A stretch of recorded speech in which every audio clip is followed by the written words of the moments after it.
What's up, YouTube? Welcome back to Cilio's Network. Today I am doing the Portland Regionals meta discussion.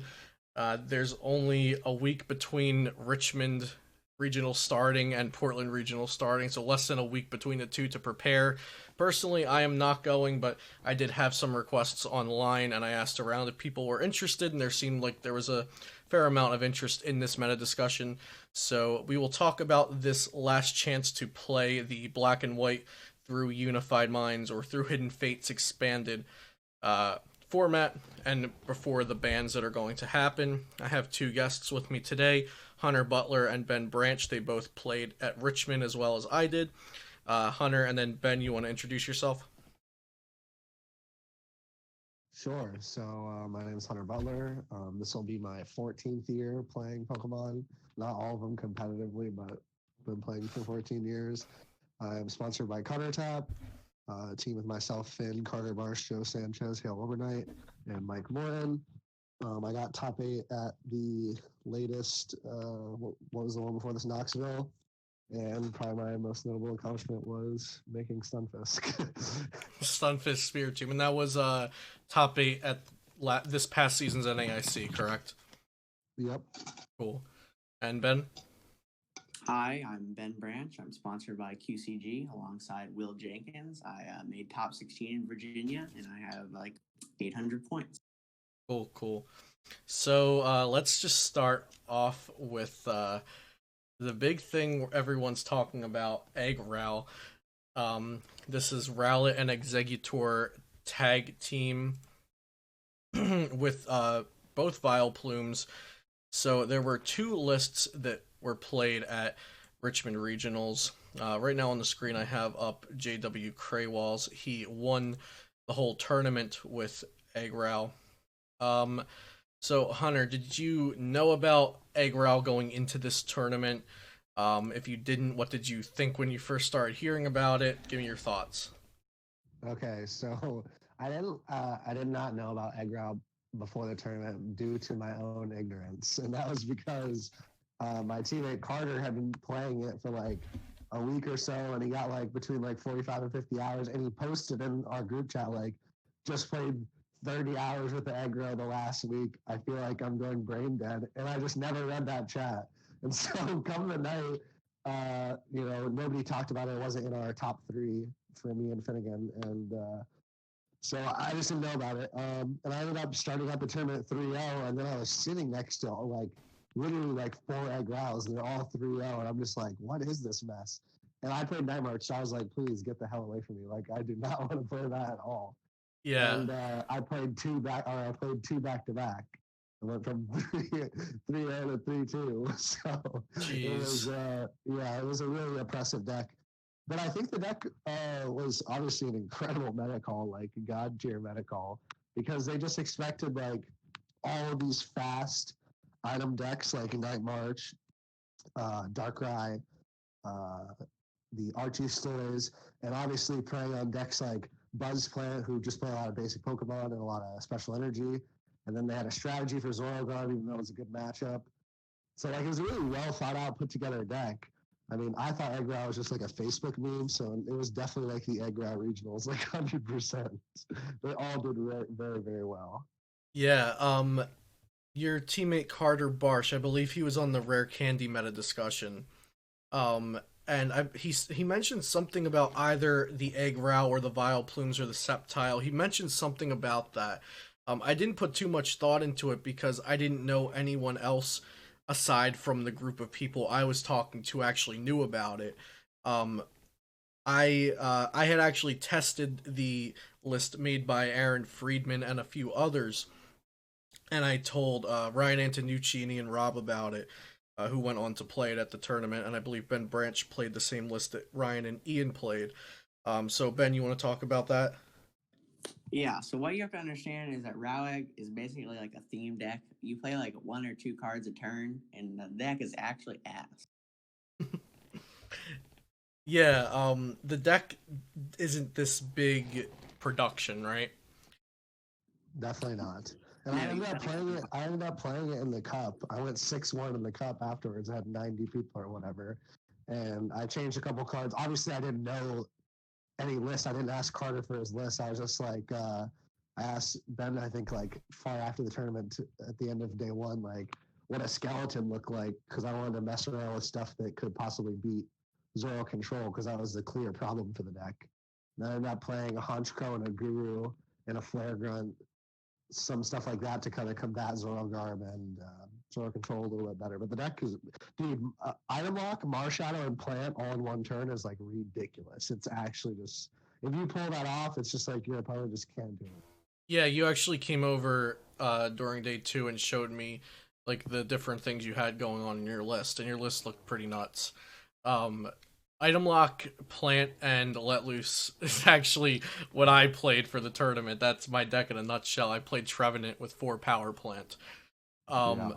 Do you guys want to talk about maybe Trevenant, if you expected it to have any viability before the tournament and how you feel about it after? I made top 32, and Brian Hunter bubbled at 9th with the deck, and then I believe one or two other of the people that played our list got top 64 or top 128.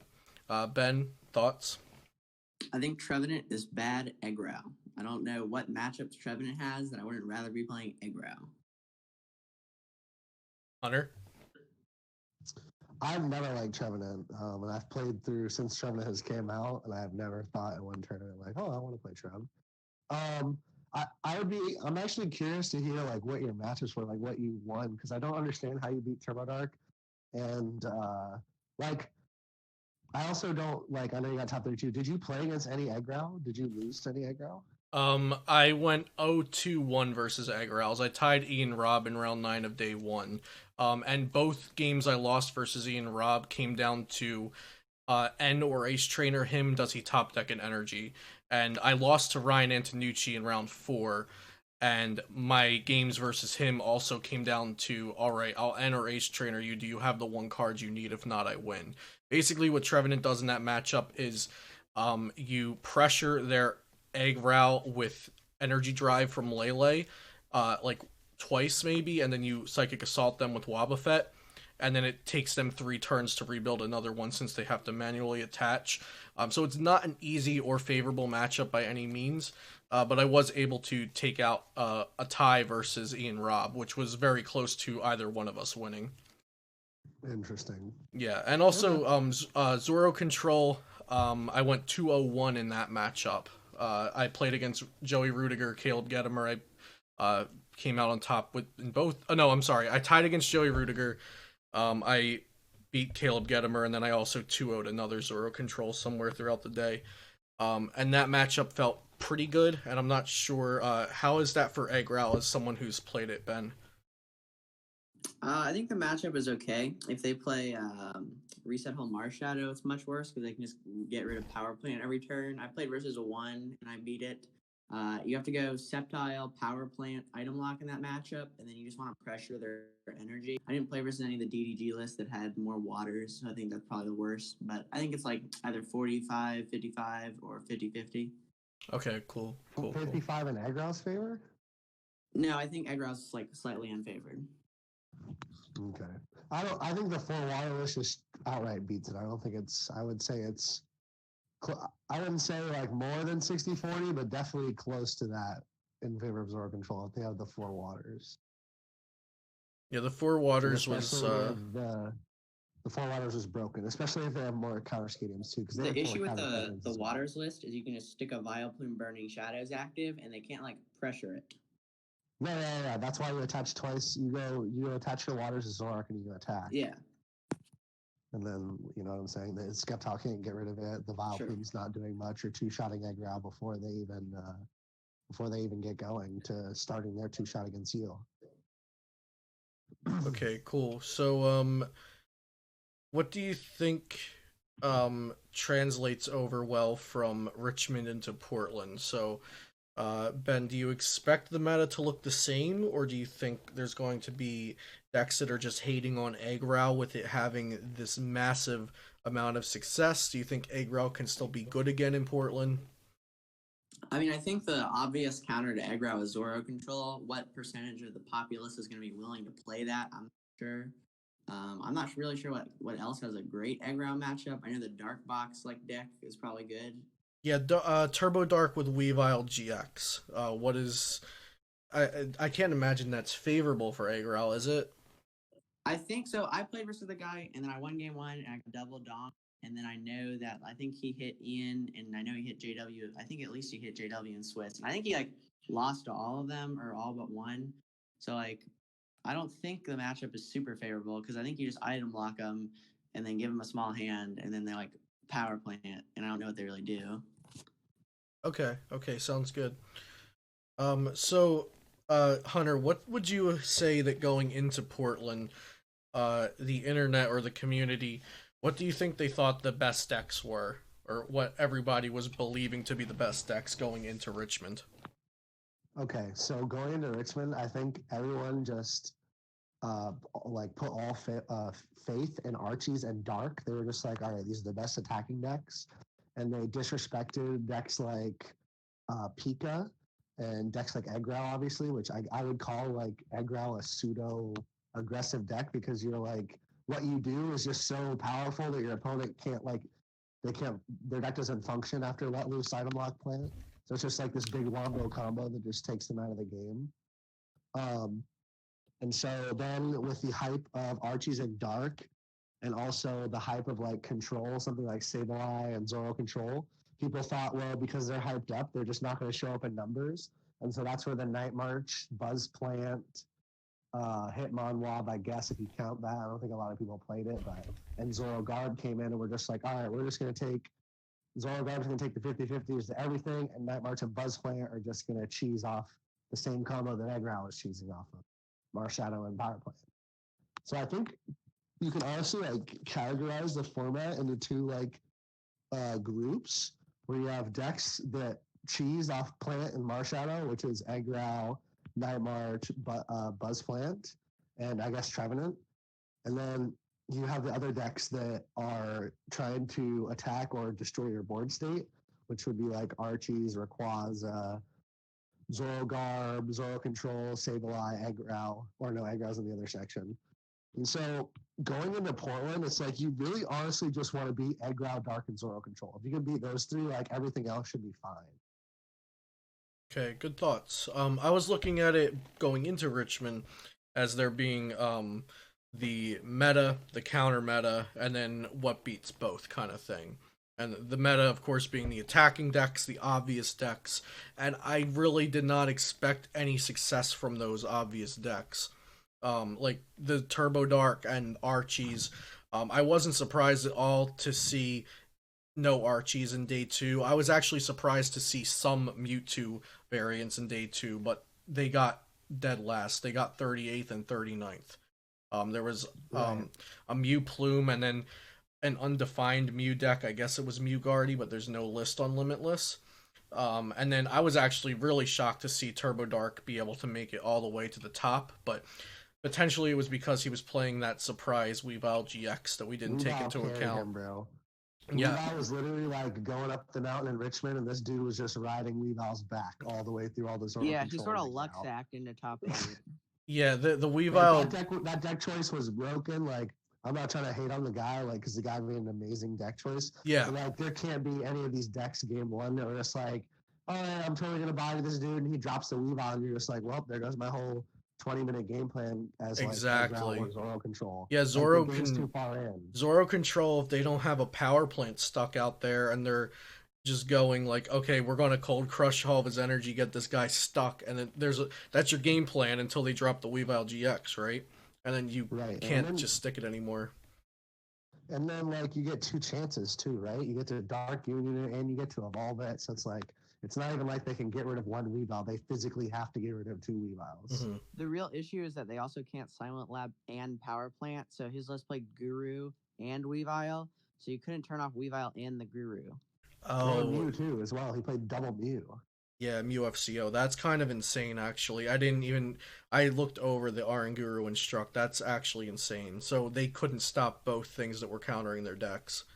This dude was just like, I'm going to play Dark, the most consistent deck, which I will agree. I think it is the most consistent deck. And he was like, I'm going to take a couple of the cards everybody else plays out. Like I still don't understand why people play Belt. I don't get that. I feel like it's a pretty spot, but Okay. he took his slots and said, I want to beat Control, and somehow I think he just luckily walked into a 2-card counter into Eggrow, because if he didn't know about it, Yeah, I I mean, don't think he put did Weavile he in the did deck counter very Sableye, as long as if he could, like, he played Field Blower as well, so I think he was countering Sable Garb with the Field Blower, Weavile GX, and Guru, and then Zoro Control with, like you said, that can't be labbed and planted.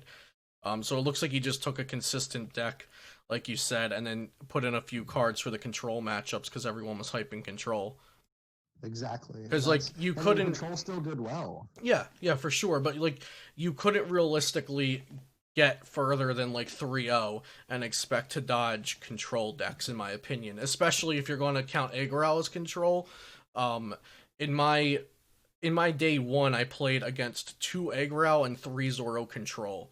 So my day one was almost entirely counter meta decks or Control and then the counter, whatever you want to call it. Like, I barely even saw the defined meta. I played against 0 Turbo Dark and 0 Archies the entire 14 rounds. Yeah, I played against 2 Dark and 1 Archies, and the 1 Archies I played in round 1 ended up going 1/4 drop. Okay, yeah. Ben, let me hear your thoughts. Do you have any differing thoughts on what the expected meta was going to be or what the expected top decks were going to be in Richmond? I think Richmond was a really easy meta to counter.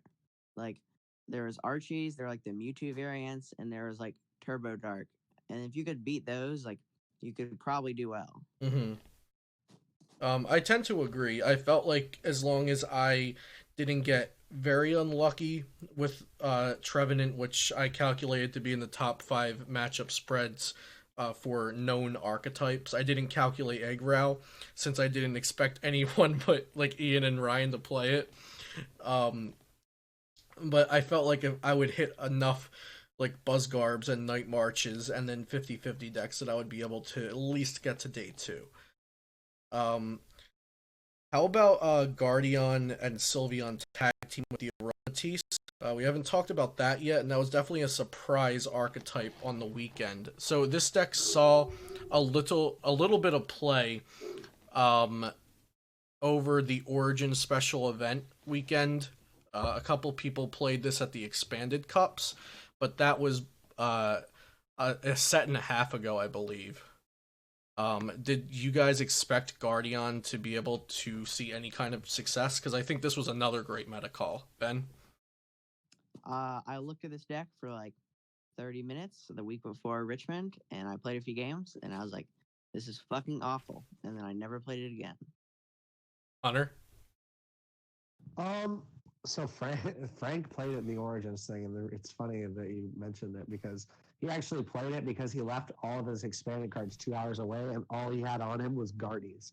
He literally bummed a 2/2 Aromatisse from somebody and was just like, I'm going to play a crappy Guardy deck. And it actually just worked out really well, just because Muck was really good and and Healing was really good. So it was just, it was a good deck. I don't know going forward if you can play it once again because of the all-powerful Eggrow. I don't exactly know how your Zoro Control matchup goes. I would say it's probably close because you have a lot of energy. Mm-hmm. You bodied the Zoro Controls, I think. He did? Yeah, because you can Wonder Energy is broken. And then they can't Cold Crush you. Yeah. Yeah. Yeah, that'll do it. And they had low energy removal in this list this weekend because I think they were expecting just to use the counter catcher strategy. Yeah. That's why they played the double catcher and the waters. That's important to know when you're playing in the current expanded format, that the Zoro Control you might have known from like 2 worlds ago that was focused on just removing all of your opponent's resources, that it's not even remotely close, I'd say. Now you're just playing expanded Pidgey. So you're literally just trying to bring up a 2 retreat Pokemon and kill their hand. Yeah. And that's how you lock them. You don't have to you don't care where they attach energy, because they're not going to attach energy to, to Dene or whatever, whatever Pokemon you're going to bring up. Yep. They're not putting energy on that. So you don't really care. You can remove energy as you please, I guess.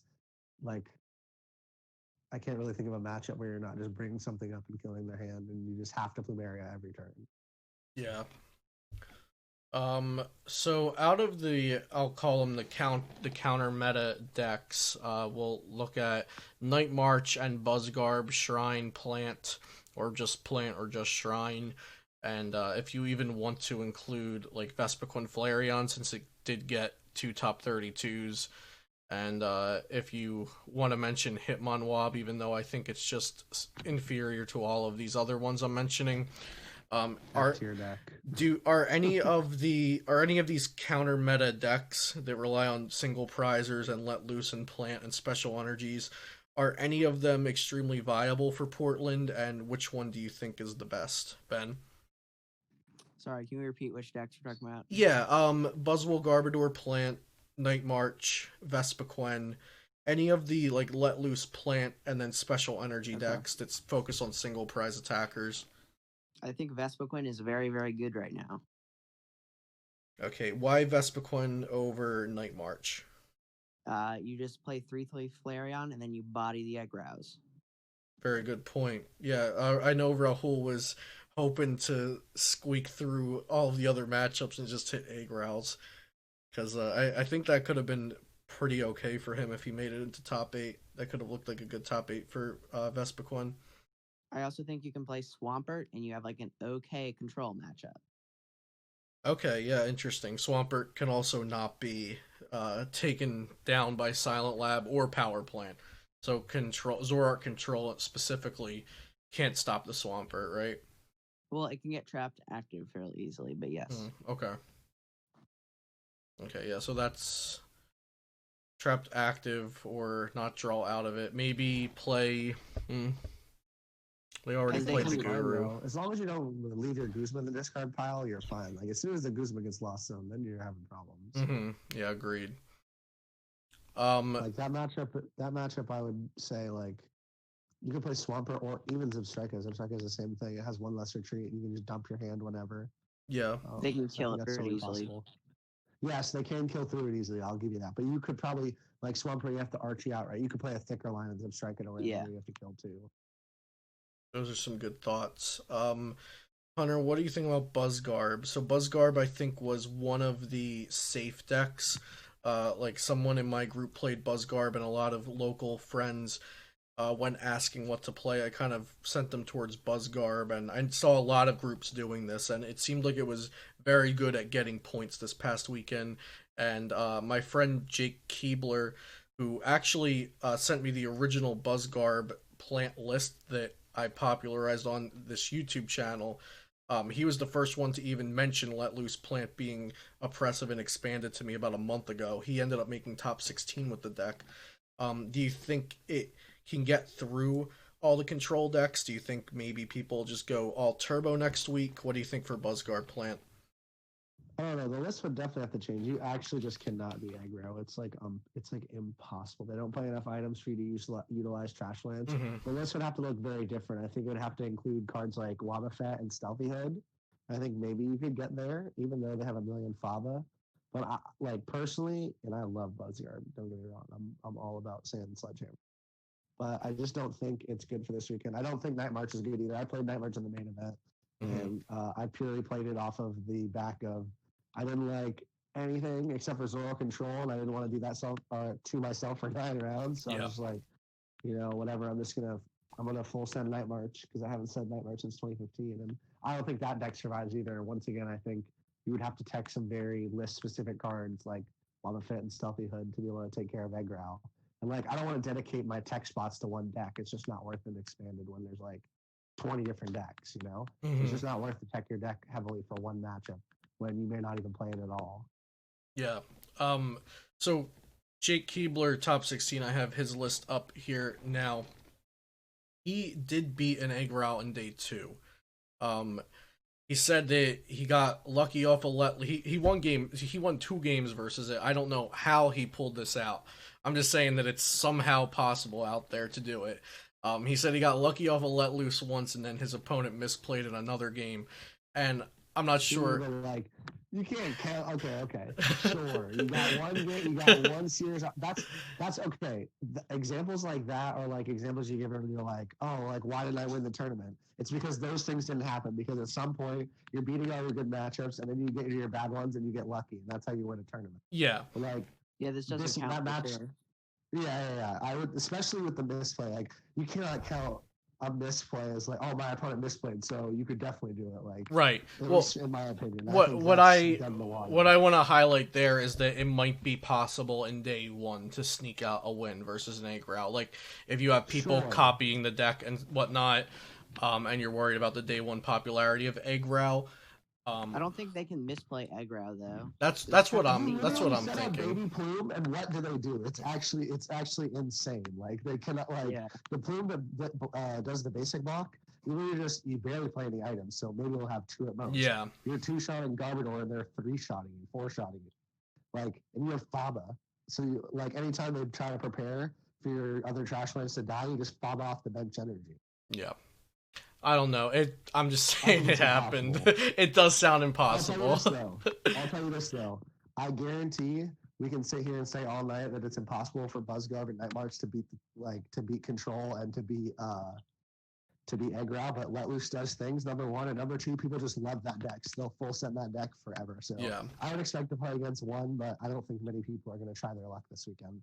And it's going to be small. This regional is going to be small. Yeah, because I know there are people going to Brazil that are skipping Portland, and other than that, it's just going to be small because it's in Portland, and that's expensive to fly into. It's on the West Coast.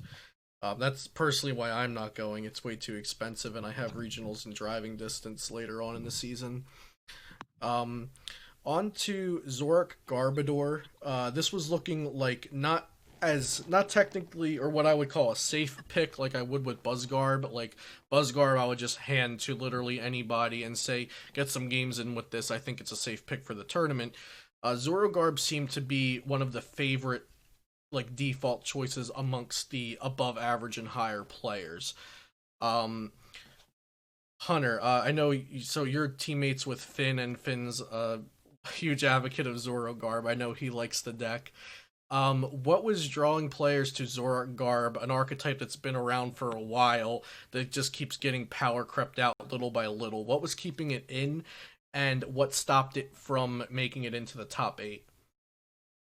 Okay, so Finn will literally never put this deck down, I think, until somehow they like ban Garbage Ox. I don't know what they're gonna do to get Finn off this deck. I've begged this kid to get off this deck because I think it's a medium. Like, and it was my second choice for the tournament and my first choice at one moment. Just because Garben is literally broken, your opponent can't do anything against that. You're just like, Garben, let's see what you got, and most of the time they don't have it. So, like, that combo is just, once again, another broken combo right now where killing your opponent's hand and ability locking them is very, very oppressive. Also, like, if you play, like, let's take a Catron's list, for instance. Catron played a very, very greedy list, and he did well because he played a greedy list. And the problem with Zorogarb is Zorogarb is a safe deck. If you play a safe list, you will only go so far as you can outplay your opponent. Because this is not a deck where you're like, I'm going to draw hot and I'm going to win. It's not a deck where it's like, it's not going to set up every time like Dark. It's kind of like, I made this joke with Finn, and it's like the Greninja of the format, even though people literally play Greninja this weekend. Sometimes you set up and you get there, and sometimes you don't. But I think the reason why Zorogarb is good, besides the Garb-N combo, is because decks like Zoro Control, you have a close matchup to. You have a close matchup to all the tag team decks, such as Mugardy and the Archies and the Dark. And if you play Oricorio like Catron did, you have a decent Nightmarch matchup, or Vespiquen if you ended up seeing that. And honestly, the Buzzplant matchup isn't awful if you can trash lands correctly enough times, and Garden is also a thing still.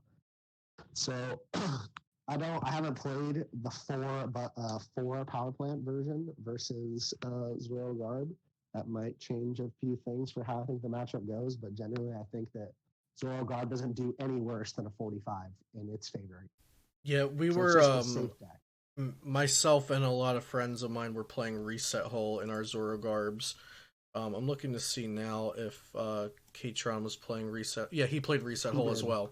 Yeah, he was one of the people I talked to about Reset Hole, actually, now that I think about it. And that actually made Buzzguard plant a lot better, probably 5 to 10 percentage points, because if you didn't need it for the plant, it's just an amazing attacker versus Buzzwole, and it usually knocks Yeah, out 2 Buzzwole. Plus, you have the super out in the stretcher, so you have 3 freaking red knuckles attacks. Yeah, you know, like, yeah, Red Knuckles you pretty can insane definitely there. get there. Ben, any thoughts on Zorogarb for last weekend or for this upcoming weekend? And if not, are there any other decks you wanted to talk about? I think it's better this weekend than it was last weekend. Okay, and what matchups that you think will be popular cause that opinion? I think you're way less likely to get turn 1 cross division than you were last weekend. That's a very And I good think point. you're way less likely to run into stuff like Buzzgarb or Hitmonchan, like any of these weird like fighting decks. Okay. And did you play against any Zorogarb while piloting Eggrow? No. Okay, did you test against it at all? Did you theory the matchup? Any thoughts on that Yeah. matchup? We played a lot of the matchup, and if Eggrow won the matchup, they won really early by going power plant item lock, and you just force them to have something. I think the reset hole is really good. I don't think the matchup is favored for Rowegg. It's probably like 46. Okay. If they have Guru, it seems unwinnable. If the Zorogarb has Guru. Okay. Yeah, because they just keep recycling like energy and Guzma and outs to power plant. Or even if they just use their Trubbish correctly. If you just use garbage collection correctly, you could probably get there, honestly, if you have 2. Mm-hmm. Yeah.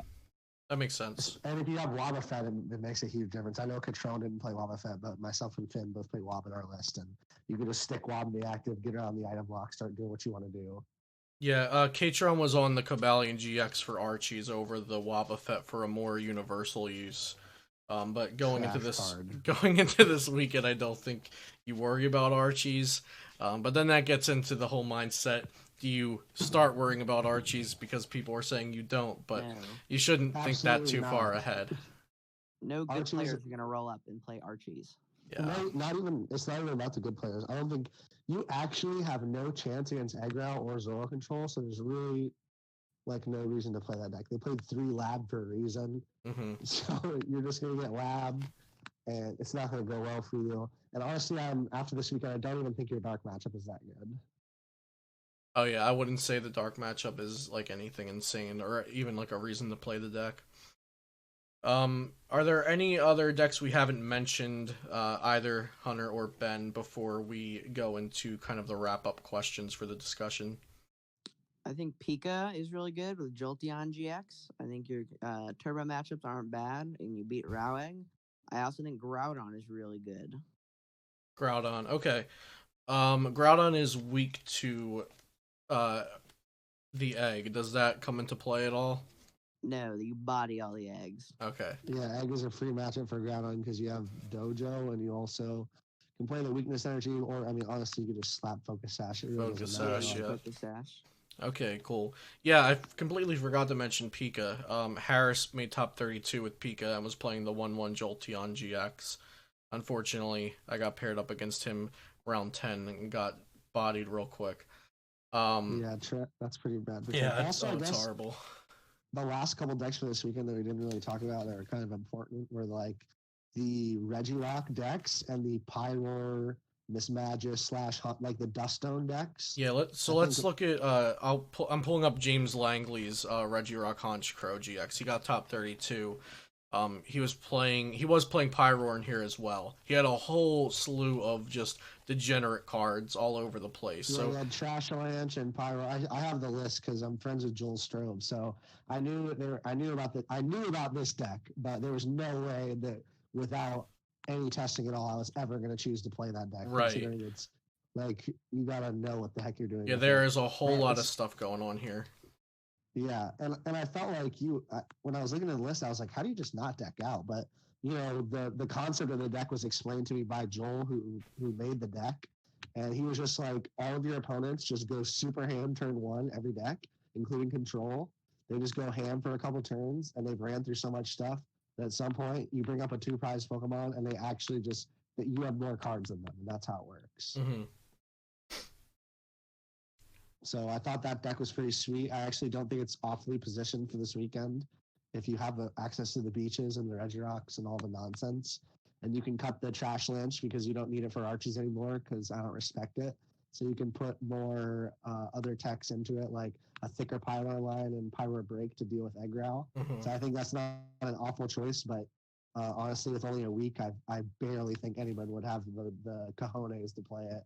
And then on the other hand of the spectrum, as far as cojones goes, I think pretty much anyone can pick up the like Pyro or Miss Magic deck or like the Quad Honchko deck, the Dust Dome decks. Mm-hmm. I think they're really simple to pick up, and I think they're super oppressive. Pyro is just really, really good. You can handle Eggrow, you can handle Dark without Weavile per se. You need to have a way to deal with Weavile. Maybe that's just Power Plant. I played versus. Oh, go ahead, Ben. Go ahead. I played versus one of the Miss Magius, Pyroar, and one of the Regirock, and both of those decks have awful aggro matchups. Yeah, you got to play the Pyro Break. Once you put the break in there, you're chilling. But before that, you're not chilling. I've not. None of them played that. So I what don't does know. the break do, or So what does it Pyro do for Break you? It does 180, so it one-shots Eggrow. Okay. And does it get one So, shot by Eggrow? No, it doesn't. Then that's very good. Yes. Wait, what's And the you can energy play cost? 3, I think. Counter energy and a basic energy. And you can't preemptively touch it because it's Pyroar. Unless you're attacking with Vileplume, which means you haven't attached to Or Eggrow. Sceptile. I guess if you play Sceptile, sure, but then you just gotta worry about your Sceptile dying, you know? Mhm. Sceptile's busted. And you could do, and this is the most broken thing about it, is you have your Regirocks on the bench, and you just attach the blend or whatever to the Regirock, and then attach the counter to the Regirock. You can't remove them, and you can't to bring it up, and then they just Ninja Boy and Litleo evolve to Pyro and boom. Now you can't touch my stuff. Okay. Ben, any other decks? Not that I can think of. Cool. Those are the decks that I feel like we should have talked about this weekend. I have one other deck I'd like to share that I'm thinking about playing for this weekend. Oh, yeah, go ahead. I've been working on this Pidgey deck and it's literally Zoroark and Pidgey put together. So you have a massive amount of draw. And basically what you do is against Zoro control, you just use your Pidgeys so they can't plant you. And you work as a regular Zoroark deck. You play Choice Man DC. I play some other stuff that I'm not going to share, but I'll share the basis of it. Yeah. And you just draw a crap ton of cards. And you can do stuff like red card and use Muck, or use wonky combos like Double Iris. It's really taking advantage of this last time we can use Surge. At least that's what my thoughts are for the deck. So I'm just going to Surge, draw a crap ton of cards, not have to play a lot of consistency supporters because I have so much draw. Mm-hmm. And I'm just not going to be able to get planted because I have Pidgey. Okay. That's definitely interesting. Not something I think people should look out to play all 9 rounds of the deck of the day. If you play with a Zoroark Pidgey, it will not be anyone other than myself. So if you sit down against me, I open a Pidgey, just know you are done for. It's a fun concept, and I think it does well in this kind of format where a planet is really big. So I think this weekend, if anything, if there are any rogue decks, it's going to encompass Pokemon that have abilities that are not GXs. Cool. Ben, one personal question for you.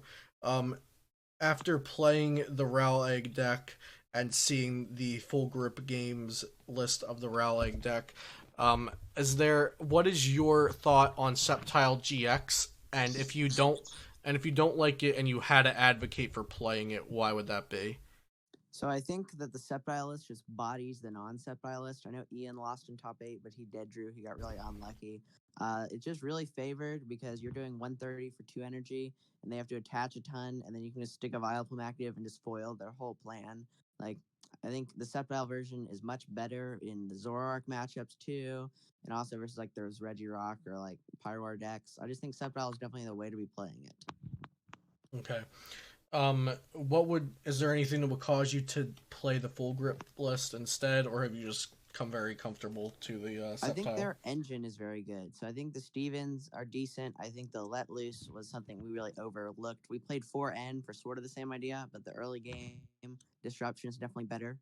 So some of their like consistency and we played Cherish Ball. I'm sure it might have been better. So Cool. All right. So kind of our wrap up questions for both of you. What would be your safe deck that you kind of just hand to a group of friends if they say, look, I just want points towards worlds out of this event. That's all I want. I don't really care about top 8ing. I just want to get some points. Hunter. Aggro. Okay. Ben? Groudon. Groudon. Okay. What if your It's a good friends? way to What if go your when friends they don't? got beaches. What if your friends don't have 4 beaches each? That's unfortunate. They should reconsider that misplay. Okay. We'll tell them to make some different business decisions then. If your friend says they don't care about points, all they want is to win the event, what are some decks you think are very good, Hunter? Zurich Pidgeotto. I'm just memeing. Actually, I think if you play correct engine and Vespiquen, like I like the Swampert idea as well. I haven't played a lot of Archie's Vespiquen. I have played Max's Vespiquen, which is pretty good. But we don't got that no more. But if you play a nice draw engine that can't get screwed up by plant, and you can play plant marsh out of yourself, there's not a lot of cross divide this weekend to worry about, so you're pretty much always going to play the game. And if you adapt to beat the decks like Aggro and Zoro Control using stuff like Blacksmith or Heavy or Flareon, I think you could do pretty well. But you got to stay away from all the Trevenant and item lock decks getting cheesed off of Marshadow and Vileplume. Cool. Same question for you, Ben. What deck do you tell anyone if they're asking for advice on what do you think the play to win the event is? Probably Control or Groudon. Okay. Cool. This guy just says Groudon for everything. I mean, I like it. I think Szymanski. It's like a Scooby-Doo where you pull off the mask and it's Szymanski. That's what I was dying last week on the Richmond when Szymanski mentioned the Groudon. I was surprised he didn't end up pulling it out. Okay, so I had one more oh yeah, here we go. If a Mew 3 deck were to do well, what would the variant be? Would it be something that has already been popularized and hyped up and then fallen by the wayside, or would it be some new crazy thing, Ben? I think the binder is the best place for me too. Hunter. Oh my god. Your answer can also be binder, Hunter. Okay, so for me, it's definitely the binder. But if you would like to play Mewtwo, I think the way to play it now is Plume, and you want heavy counter stadium. So I'm thinking like, I don't know what would be a good stadium for it, to be honest, but you just need 4 of a stadium and the Plume variant, because clearly Plume going turn 1 Plume is still very good. So I think if you're going to explore any of them, it's that one. And I did see an interesting list with like Sharpedo EX and like Sylveon and a bunch of other crap. It seemed cool. It got top 64. It was a cool list. Okay, cool. Well, thank you guys for being on the discussion. We talked about a lot of funky decks because that's basically what day 2 of this event was. It was all over the place. Filthy, busted, unknown decks. Yeah. Hunter and then Ben, if you have any shout outs before we close the video. Shout out to the Team Carter tab. Shout out to my boys, Finn, Carter, Joe, Hale, Mike. Shout out to Hayden for letting me stay at his house while I'm pouring. I'm here a week early, so getting to enjoy the weather. Shout out to you guys for having me on, and hopefully I do well. Word. Good luck, Hunter. And Ben? Shout out my sponsor, QCG. Shout out Ian Robb and Ryan Antonucci for the filthy row egg. That's about it. Cool. All right, well, thank you guys for being on, and I hope you guys watching enjoyed the discussion. Please visit flipsidegaming.com for free weekly articles written by yours truly, and use code CELIO, all caps, for 10% off of your next order, $10 or more. I'll see you next time here on Celio's Network.